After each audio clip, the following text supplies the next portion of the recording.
with coaching. I've always worked with women, so working with men was a big adjustment for me. I kind of had to prove myself.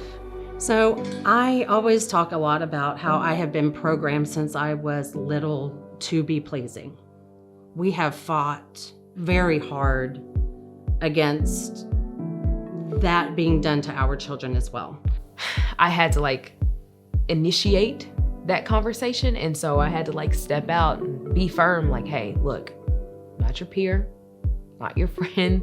And after, I was like, wow, that's what that feels like. I don't know, I guess just my voice when I did speak, it was heard.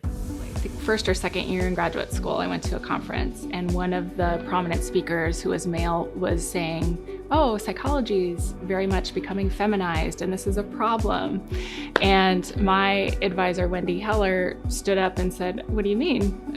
What are you talking about? I think that was really important because I think whenever we see that kind of stuff happening, whether it be overt sexism or discrimination or prejudice of any kind, to call it out. It's more important to have a voice than it is to make somebody else happy, because you're not going to keep them happy, and you shoving down who you are is not going to make things better. When I talk to some senior mentors, colleagues, they keep talking about how difficult it was in the 90s, early 2000s, starting their career in academia and all that. Things are changing a lot. A lot of women inspire me. This is a hard question, but I am going to pick my mom, and I have thought about this a little bit. So growing up, my mom was my biggest inspiration, I should say. My mom.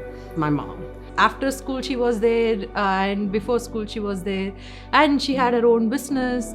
So that was my, even now I look up to her, and the whole thing that's amazing about it is she made it all look very easy. She's such a hard worker, very determined, self-driven. So she definitely inspires me to be a better me every day. She wasn't able to go to college, but one of the things that she instilled in my sister and I was that we were going to college. That was not an option. And I really respected that. And that's one thing that I try to keep with me, is to have high standards for students and others, and to provide support for that. I have learned from her that you can push through those moments and have strength, but strength with love and with compassion. Sometimes my days will start at 5 a.m. and end at 11. So I'm like, okay, I'm not tired. She wakes up at 1:30 in the morning to go to work. I'm not tired. Of course, in my mom's generation, if you are termed as independent women, they never asked for any help. But I think that dialogue or that dynamics is changing just now. Anybody who's adjacent to things that you want to be doing can be a mentor. And don't be afraid to ask people to do that, because I think most faculty are willing to and want to help students.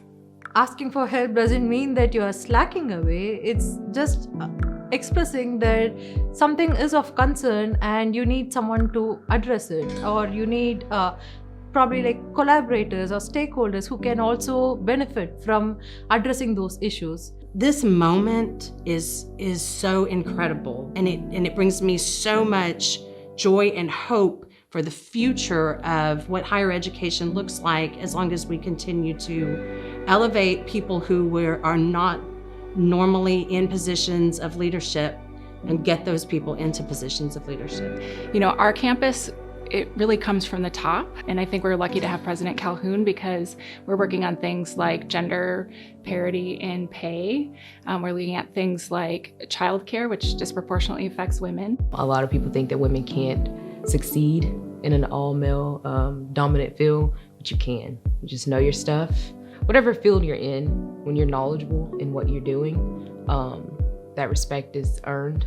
There's a lot of things about the imposter syndrome, where whenever I talk to a student, a girl student, they always say that probably I'm not good enough for that job. I'm not well trained enough. I need more training. But that shouldn't be the case. Yeah, I would just say, just don't be afraid. Step out of your comfort zone a little bit and just defy the odds.